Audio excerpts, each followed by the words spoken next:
E disse Jesus: eu sou o caminho, a verdade e a vida. Ninguém vem ao Pai senão por mim. Alguém nessa noite gostaria de aceitar Jesus como seu único e suficiente Salvador? Oh, que bom, casal. Vem aqui à frente. Melhor serem dois do que um.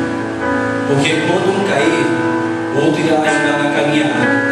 Mas se for apenas um, ele não conseguirá chegar até o final. Porque a corda de 3 dobras com Jesus dificilmente se romperá.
encenação linda, né?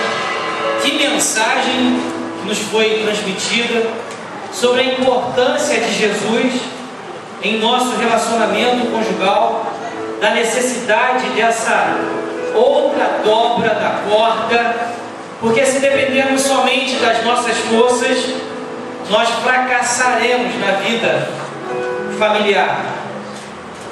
E eu quero compartilhar com vocês uma mensagem que eu preguei no último domingo em Duque de Caxias, fazendo assim alguns ajustes, baseado nessa ilustração do texto de Eclesiastes do capítulo 4, versículo 12, mas a mensagem ela vai discorrer em cima de dois salmos, o Salmo 126 e o Salmo 127.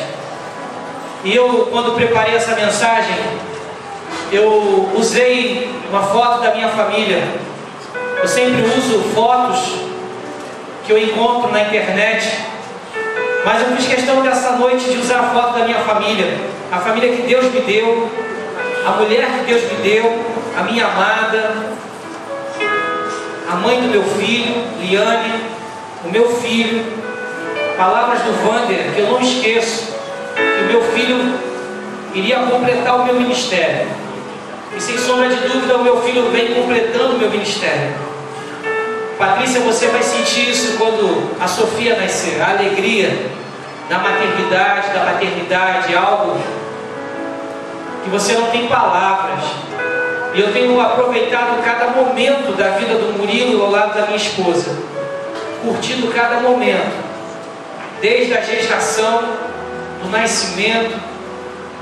E isso tem sido maravilhoso para mim. Família, eu acredito na família. Eu acredito nesta instituição que foi criada por Deus, porque eu acredito na minha família, na família na qual eu nasci. Nem todos tiveram o privilégio de ter tido uma família bem estruturada, uma família equilibrada. Nem todos tiveram esse privilégio. Muitos não tiveram o privilégio de conhecer os seus pais, não tiveram essa alegria de ter sido influenciado pela mãe, pelo pai. Muitos perderam seus pais ainda cedo, mas de alguma forma alguém cuidou de você.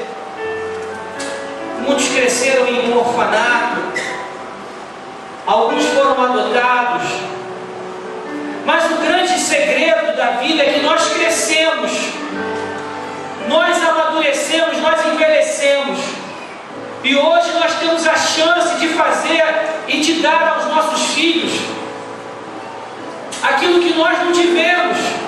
Eu não falo só no contexto material, mas eu falo no contexto emocional.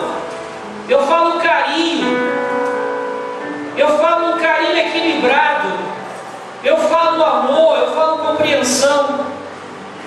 Talvez muitas irmãs aqui cresceram vendo seus pais brigando a todo tempo, discutindo, e isso está presente na tua memória. Inconscientemente você se pega fazendo o mesmo que o seu pai e a sua mãe fazia na sua relação atual. Talvez alguns optaram pela separação porque os seus pais também lá no passado separaram, não lutaram pelo casamento, não acreditavam que era possível uma mudança no quadro no qual eles viviam. Mas eu acredito na família. Eu quero nessa noite ser um instrumento de Deus, para que você possa também acreditar como eu acredito, como o Anderson e a Priscila fizeram recentemente. Acreditaram que Deus poderia e pode abençoar muito mais o casamento deles. Eu quero falar para você que me ouve: se você crê em Deus, faça o que é correto, faça o que é certo. Deus vai te abençoar, Deus vai abrir a janela do céu, Deus vai te dar um temperamento que você nunca sonhava ter. Se você acredita ter uma personalidade forte, o Espírito Santo vai ajustar a tua personalidade à sua realidade. Deus vai te dar um coração de servo, Deus vai te dar um coração de adorador. Você vai tratar uma esposa como você nunca imaginava tratá-la. Você vai sentir o menor de todos. Todo orgulho, toda vaidade, todo medo vai cair por terra. Isso só acontece quando eu acredito na família. Para você jovem que ainda não casou, não perca a esperança. Acredita na família e faça totalmente diferente quando você casar. Salmo 127 diz: se o Senhor não edificar a casa, em vão trabalham os que a edificam. Se o Senhor não guardar a cidade, em vão vigia a sentinela. Inútil vos será levantar de madrugada, repousar tarde, comer o pão de dores, pois assim dá ele aos seus amados o sono. Eis que os filhos são heranças do Senhor, e o fruto do ventre o seu galardão. São como flechas na mão do valente, assim são os filhos da mocidade. Bem-aventurado o homem que enche deles a sua aljava, não serão confundidos quando falarem com seus inimigos à porta. O Salmo 127, bem como o Salmo 126 e o Salmo 128, é chamado da trilogia do período pós-exílio. O Salmo 126 fala do retorno de Judá a Jerusalém. O Salmo 127 fala da reconstrução da cidade, da reconstrução dos muros.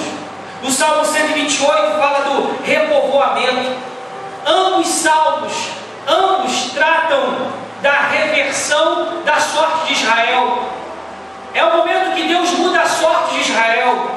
É o momento que Deus tira Israel do cativeiro e dá uma nova chance para reconstruir as casas, reconstruir a cidade, reconstruir o templo. Foi uma mudança de sorte de um cativeiro que durava 70 anos. O Salmo 126, meu amado, ele é um misto de alegria e melancolia. Do verso 1 ao verso 3, ele só fala de coisas alegres, porque o Salmo 126 marca a saída de Israel da Babilônia. E quando eles saíram da Babilônia, eles iam cantando essa canção. Mas quando eles chegaram na cidade de Jerusalém, eles ficaram perplexos. Sabe por quê? Eles imaginavam na mente uma coisa. Eles saíram da Babilônia, cidade de Israel, 70 anos atrás. A cidade estava de pé, o templo estava de pé, o muro estava de pé. Embora havia algumas destruições, mas eles imaginavam encontrar talvez antigos amigos, que nem todos foram levados para a Babilônia. Quando eles chegaram, a cidade estava totalmente destruída, o templo totalmente saqueado, queimado, os muros que separavam e protegiam o povo quebrado, queimado. Os amigos não estavam mais ali. O povo vizinho estava habitando ali. Havia uma mistura de raça. Não havia mais uma adoração. É isso que acontece com muitas pessoas quando se afastam de Deus. Passam a viver um cativeiro espiritual. Amado, porque é importante que você entenda que eu e você, nós recebemos uma herança dos nossos pais. Aquele povo que estava na Babilônia, eles haviam recebido uma herança dos seus pais, uma herança biológica. O judeu, ele tem um traço que identifica-o. Eles tinham uma herança psicológica. É um povo muito dedicado, muito equilibrado emocionalmente. Era um povo que tinha uma herança espiritual. Eles tinham um estilo de adoração. Só que quando eles chegam em Israel, eles encontram pessoas totalmente diferentes. E eles ficaram 70 anos na Babilônia. Eles perderam também um pouco da espiritualidade. Eles perderam um pouco do equilíbrio emocional. Eles estavam depressivos, melancólicos, abatidos, frustrados, derrotados. Porque no verso de número 3, nós vamos ver no verso 4, eles dizem assim no Salmo 126: faz-nos regressar outra vez do cativeiro, Senhor, como a corrente do sul. Os que semeiam em lágrimas cegarão com alegria. Aquele que leva a preciosa semente andando e chorando voltará sem dúvida com alegria, trazendo consigo os seus molhos. Eles estavam chorando, eles estavam perplexos, porque tudo aquilo que eles construíram havia sido destruído. Amado, nós recebemos dos nossos pais uma herança. E quando eu falo de culto de família, Eu falo de um legado que os nossos pais nos deram. Eu falo de ensinamento, eu falo de princípio que nós recebemos dos nossos pais.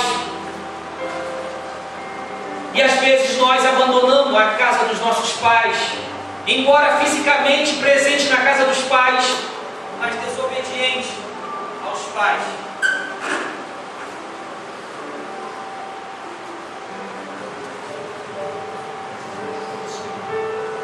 Deus, em nome de Jesus, eu quero clamar pelo Teu sangue poderoso nesse momento de batalha espiritual. Que nenhuma interferência, Pai, seja ela técnica ou humana, que nenhuma interferência espiritual venha tirar da igreja a atenção, não venha perder o foco naquilo que o Senhor tem para fazer nessa noite, porque o Senhor tem uma obra muito grande na vida de corações aqui. Corações que saíram de Jerusalém e foram para a Babilônia. E a Babilônia não é lugar para o povo de Deus. Babilônia é local de idolatria. É local no qual a presença de Deus não era invocada, porque não havia alegria. E nessa noite o teu povo encontra-se em Jerusalém. E o teu Espírito está agindo nesse lugar, quebrando cadeias, rompendo, ó Pai, com barreiras que oprimiam, que entristeciam, que limitavam a visão da tua igreja. E eu quero clamar pelo sangue de Jesus agora, que todo impedimento caia por terra agora em nome de Jesus. E que haja o mover do Espírito Santo neste lugar, tocando em cada coração, a começar do meu, Pai. Porque família é um projeto de Deus e eu creio nesse projeto. Eu creio na mudança de corações nessa noite, que os filhos se convertam ao coração dos pais e dos pais se convertam ao coração dos filhos, e que o coração do marido se converta ao coração da esposa, e que haja unidade no seio da igreja e no seio da família, para a honra e para a glória do Senhor Jesus. Nós herdamos uma herança dos nossos pais. Nem sempre herdamos aquilo que gostaríamos de ter herdado, mas herdamos. E o que fazer com aquilo que herdamos e não gostamos? Temos que entregar na mão do Senhor e pedir para que Ele venha nos dar equilíbrio e visão do reino de Deus, para mudar esse comportamento aprendido. Eu quero falar para você, pai, não importa quantos anos o seu filho tem, mas o seu filho, a sua filha, ele te aprecia. Você é o herói dos seus filhos. Mesmo com todos os seus defeitos, você é o herói dos seus filhos. Eu acredito que a solidão tem roubado de algumas famílias o foco. A solidão de Israel lá na Babilônia fez com que eles perdessem o foco da adoração. O salmista ele diz que eles não tinham alegria para cantar canções alegres longe de Jerusalém. E quando nós estamos longe da nossa família, muitas das vezes nos sentimos solitários, nos sentimos abandonados, fracos, nos sentimos tão vulneráveis. E quando alguém está longe de Deus, ele se torna uma pessoa vulnerável ao ataque do diabo. Porque João 10:10 diz que o ladrão vem tão somente para matar, roubar e destruir. Roubar os seus filhos, roubar os seus sonhos, roubar os seus projetos. O diabo vem para destruir o teu casamento, destruir a sua vida, destruir os teus sonhos. Mas Jesus veio para te dar vida, e vida com qualidade. Eu acredito que a solidão tem roubado de algumas famílias o foco.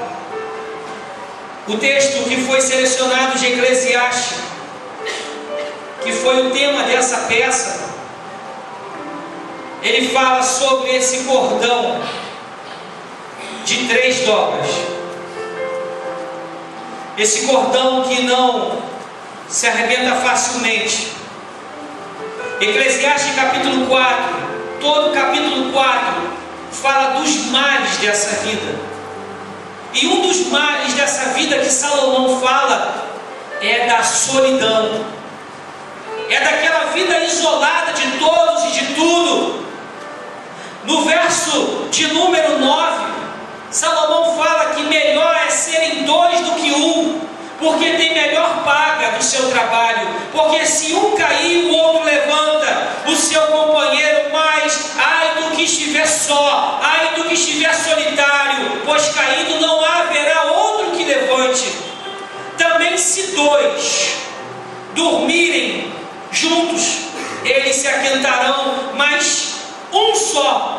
se aquentará. E se alguém quiser prevalecer contra um, os dois lhe resistirão. E o cordão de 3 dobras não se quebra tão depressa. Amado, quando você tem um amigo, quando você tem um companheiro, o fardo fica suave. 2 já é bom, 3 ainda melhor, porque o fardo fica mais leve. Quantas pessoas não procuram um conselheiro espiritual para compartilhar a sua dor? Quantas pessoas não procuram alguém para compartilhar a sua dor? Quantas pessoas preferem sofrer sozinhas as suas dores do que procurar ajuda? Interessante que tudo isso que foi ministrado antes da mensagem é uma verdade, é uma batalha espiritual, porque eu acredito que existem famílias que vivem em um cativeiro espiritual. Pastor, o que é um cativeiro? Foi o que Israel viveu durante 70 anos. O cativeiro é um local de solidão, é um local onde você está longe das pessoas que você ama. O cativeiro ele faz com que as pessoas sofram, venham a chorar. Pode soltar mesmo. O cativeiro é quando há qualquer coisa na sua vida que impede a efetiva, abundante vida cheia do Espírito Santo que Deus planejou. Tudo aquilo que Deus planejou na tua vida, quando isso não acontece, é porque há um cativeiro na tua vida. Talvez você esteja preso ao passado, talvez você esteja preso a um sentimento, talvez você esteja preso à ausência do perdão, talvez você esteja preso a um amor que não deu certo, talvez você esteja preso a alguém que não está mais do teu lado. Tudo que te impede de viver a vida que Deus planejou, isso se torna em um cativeiro espiritual, porque o cativeiro, querido, deixa a marca na vida das pessoas. Existem famílias que ainda trazem as marcas do cativeiro. Existem famílias que estão na igreja, mas não conseguem viver essa vida abundante. Não conseguem sentir a presença de Deus, não conseguem derramar uma lágrima de quebrantamento, não conseguem glorificar ao Pai, porque estão presas, trazem ainda as marcas do cativeiro na sua família. Todo pecado não confessado e não abandonado se torna em um lixo espiritual e vai fazer com que você se torne cativeiro desse sentimento.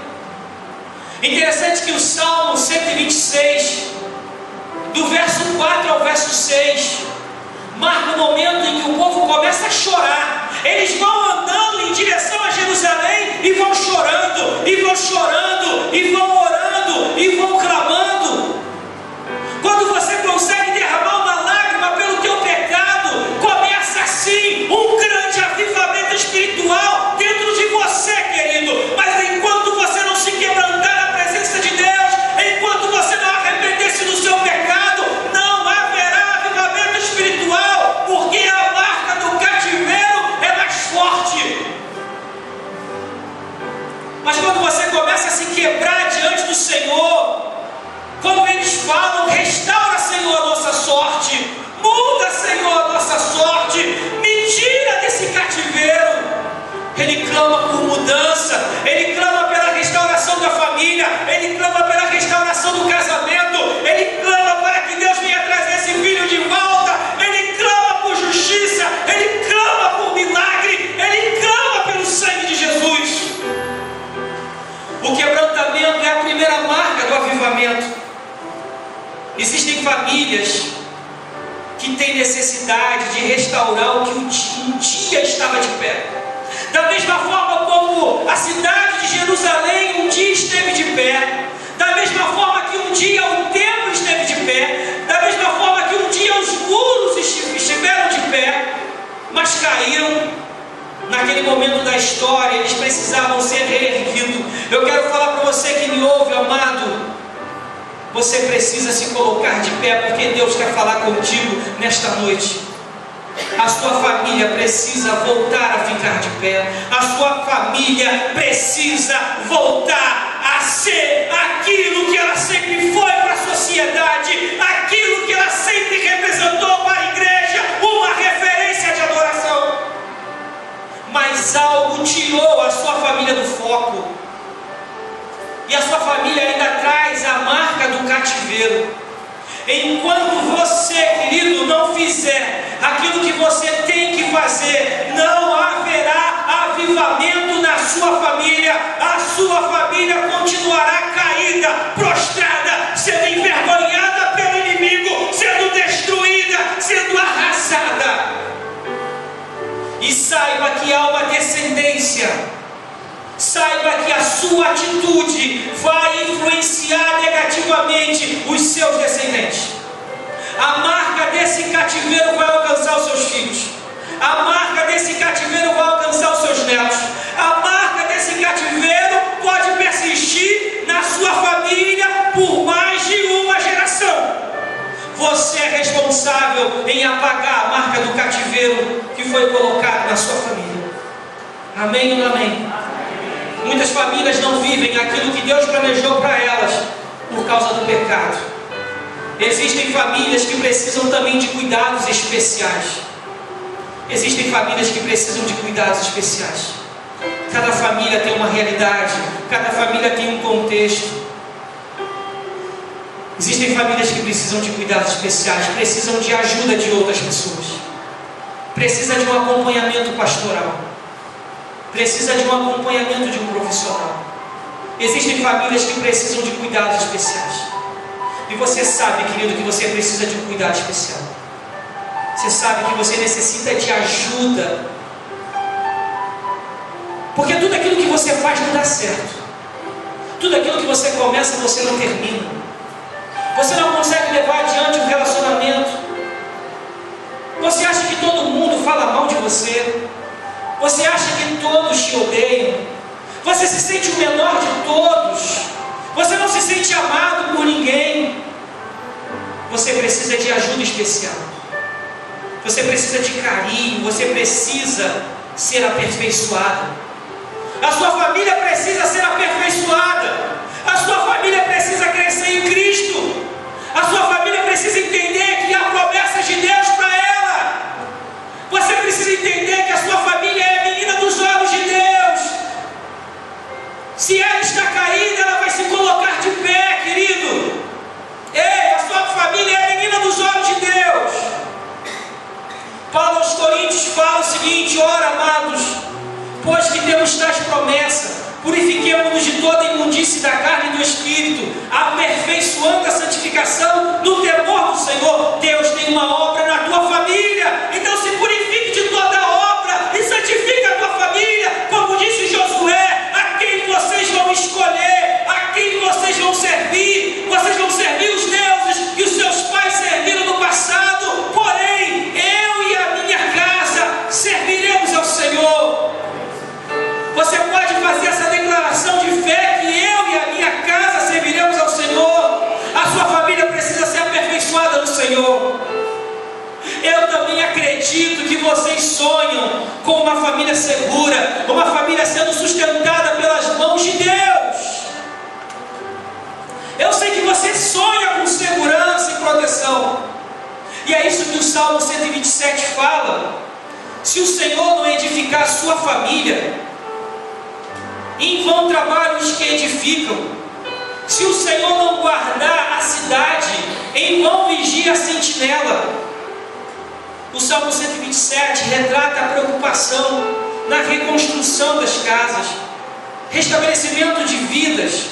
Eu quero falar para você uma frase muito importante: que todo esforço humano é em vão no que diz respeito à segurança, quando fora da vontade e da ação de Deus. Tudo aquilo que você faz fora da ação e da vontade de Deus é perda de tempo. Porque o texto diz bem claro que isso é em vão. Tudo que você faz fora da vontade de Deus é trabalho perdido. Toda escolha feita por uma família fora da vontade de Deus é trabalho perdido, é em vão. Porque se o Senhor não edificar a casa, em vão trabalham os que a edificam. Por mais que você trabalhe, por mais que você se empenhe, em dar o melhor para a tua família, por mais cedo que você acorde, por mais que você trabalhe, tudo isso vai ser em vão. Mas se você faz e trabalha de acordo com a vontade de Deus, Deus vai fazer prosperar tudo aquilo que você coloca a mão. Eu acredito que vocês sonham com as bênçãos de Deus derramadas sobre a sua família. Eu acredito que vocês sonham com essa fase na sua vida, porque todo ato de obediência em relação ao Senhor é recompensado através das bênçãos espirituais. Tudo aquilo que você faz em obediência ao Senhor, Ele vai recompensar, porque você vai começar a ver do verso 3 em diante, o salmista falando que os filhos são herança do Senhor, fruto do ventre, o seu galardão. Os filhos são como flechas na mão do valente. Amado, deste modo, quem deseja uma bênção precisa manter um relacionamento de obediência com o Pai. É impossível ter as bênçãos de Deus vivendo uma vida fora dos padrões divinos. Amado, vai ser em vão todo o seu esforço, vai ser em vão toda a sua dedicação, vai ser em vão todos os seus estudos, se tudo isso não estiver no centro da vontade de Deus.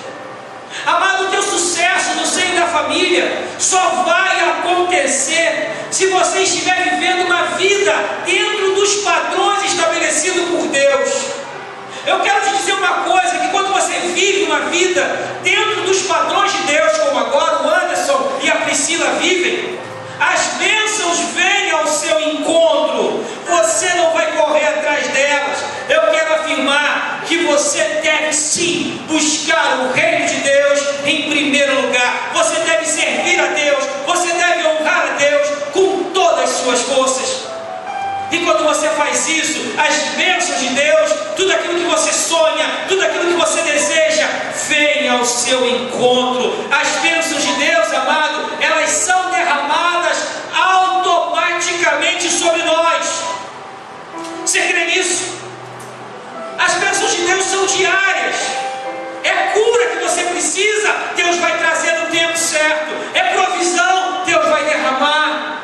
É encorajamento, é consolo. Tudo aquilo que você precisar, querido, vai vir ao teu encontro. É portas abertas, Deus vai abrir porta. É restauração da família, Deus vai restaurar. É o que você precisa, querido? Ande nos padrões de Deus e esteja preparado para receber uma abundante chuva da bênção de Deus. Deus tem maior prazer em te abençoar. Interessante que alguns estudiosos defendem a palavra bênção da seguinte forma: as bênçãos do Senhor podem ser vistas como poder espiritual que Deus concede a alguém para que alcance o sucesso, prosperidade, fecundidade, multiplicação e portas abertas. As bênçãos do Senhor trazem todas essas coisas ao nosso encontro. Eu não sei o que você precisa, mas você precisa em primeiro lugar entregar a tua vida para Jesus. Eu quero te dizer que as bênçãos do Senhor é a consequência de uma vida em retidão, uma vida de integridade, uma vida de santidade. E quando Deus derrama a bênção, sabe o que Ele faz, igreja? Deus multiplica. Quando Deus restaura a família, Ele multiplica. Toda restauração exercida por Deus vem acompanhada de multiplicação. Toda vez que Deus abençoa, Ele multiplica. Quando você retira a marca do cativeiro da sua família, a sua família passa a ser reconhecida no mundo espiritual como uma família bendita, uma família que agora tem a marca da promessa, uma família eleita, uma família que vai alcançar o sucesso, uma família fecunda, uma família que tem portas abertas para ela. Mas isso não é alcançado quando se vive uma vida fora dos padrões divinos. Mas para que você alcance isso, você pode até alcançar, querido, pela tua inteligência humana. Você pode alcançar a prosperidade material, sim. pelas tuas habilidades, pela tua dedicação, pela tua coragem, pela tua visão empreendedora, mas eu falo de coisas espirituais. Interessante que em Mateus 14, 19, Jesus estava no monte e havia milhares de pessoas que ouviram um sermão do Mestre, e a hora ia avançando, e as pessoas estavam com fome, e Jesus ele olha para um lado e pergunta aos seus discípulos se eles tinham dinheiro suficiente para comprar o alimento. Talvez você não tenha nenhum dinheiro para pagar uma conta amanhã. Talvez te falte apenas R$100 para pagar uma fatura amanhã. Os discípulos não tinham dinheiro, mas havia uma criança que tinha alguns pães e alguns peixes. Deus vai usar alguém para te abençoar essa semana, querido. Deus vai abrir a janela do céu e você vai entender que foi o Senhor quem fez isso. Ele vai abrir do céu e vai derramar o bom tesouro sobre a tua vida. E a Bíblia diz que o Mestre, ele abençoou aquele pão e aquele peixe. E quando ele abençoou o pão e o peixe, o cesto ficou repleto. E os discípulos começaram a alimentar a multidão, que passava de 5.000. E após alimentar a multidão, o Mestre viu, ainda sobrou pão e peixe. É o que vai acontecer com a tua dispensa, querido. Pela fé, em nome de Jesus, ele vai multiplicar e vai sobrar. Talvez você esteja vivendo um momento difícil na vida financeira hoje. Talvez pelas escolhas erradas que você fez. Talvez você não consultou o Senhor. Mas eu quero te falar que Deus vai trocar essa vergonha em dupla honra quando você andar nos padrões divinos. Aonde houve vergonha, haverá dupla honra sobre a tua vida. Você vai parar de pedir emprestado e você vai emprestar, porque a palavra garante isso. Você vai parar de pedir emprestado e você vai emprestar a muitos. Eu creio, querido. Eu creio nas promessas do Senhor. E eu quero, em nome de Jesus, te dizer algo importante em termos práticos. Em termos práticos, está vendo essa porta aberta? É isso que você quer. Só que essa porta ela está aberta, está lá no céu, e ela vai se abrir para você nessa noite. Porque eu creio, em termos práticos, se alguém atrair o princípio da bênção para áreas da sua vida, se você atrair a influência das bênçãos espirituais de Deus sobre todas as áreas da sua vida, todas essas áreas da sua vida estarão sob a influência de um poder espiritual. Se você atrair a glória de Deus para a tua vida profissional, sabe o que a glória de Deus vai fazer com a tua vida profissional? Vai te empurrar para frente. Não vai te empurrar para trás, mas a glória de Deus vai te projetar profissionalmente. Se você atrair a glória de Deus para a tua vida conjugal, a glória de Deus vai empurrar o teu casamento para frente. Se você atrair a glória de Deus para a tua vida ministerial, Deus vai te empurrar para um crescimento espiritual extraordinário, que você não tem noção aonde Deus vai te levar. Nessa noite eu te desafio a atrair o poder, a influência do Espírito Santo de Deus nesta área da tua vida que está deficiente. Eu quero te desafiar nessa noite, e eu quero que você entenda que a bênção de Deus é um princípio divino que abre porta e que faz o homem prosperar. Eu quero afirmar em alto e bom som que você atrai aquilo que você acredita. Você atrai aquilo que você acredita. Você acredita que a glória de Deus é capaz de fazer isso, você vai atrair isso para a tua vida. Eu acredito no que eu prego. E eu acredito que nesta noite Deus ele quer agir na sua vida. Por isso eu quero te desafiar a atrair a glória de Deus.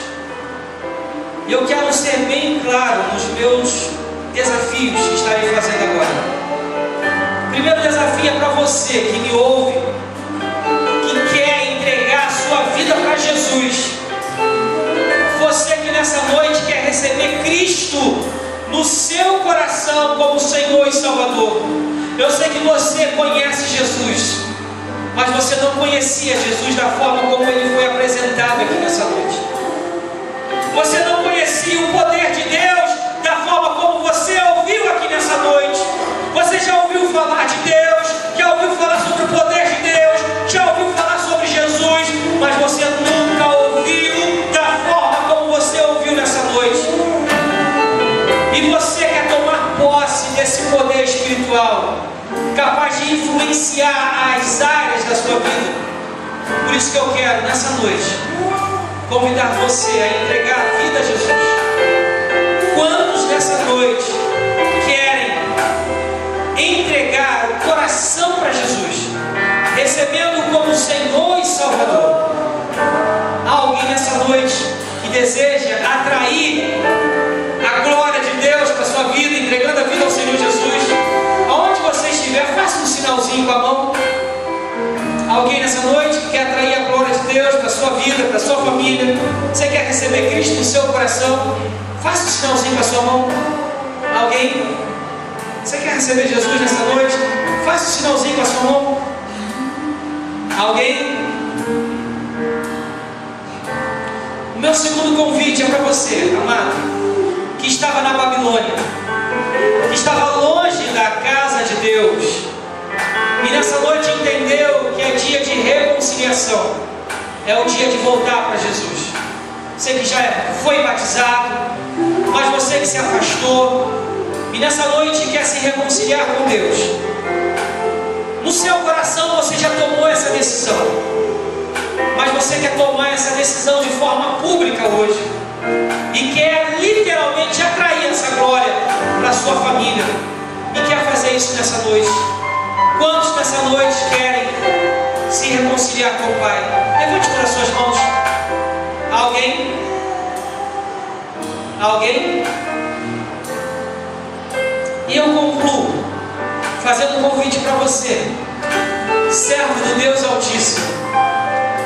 Você que entendeu essa palavra e vai tomar posse dessa palavra e vai passar a acreditar ainda mais na sua família, no seu casamento.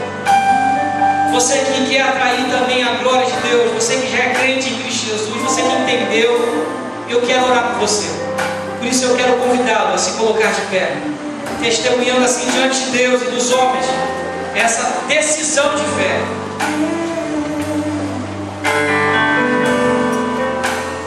Assim nós encerramos esse mês da família, esse mês maravilhoso, com essa mensagem que fala sobre as marcas do cativeiro, marcas que já foram totalmente retiradas da sua família. Que Deus possa te abençoar rica e abundantemente. Você tenha uma semana maravilhosa.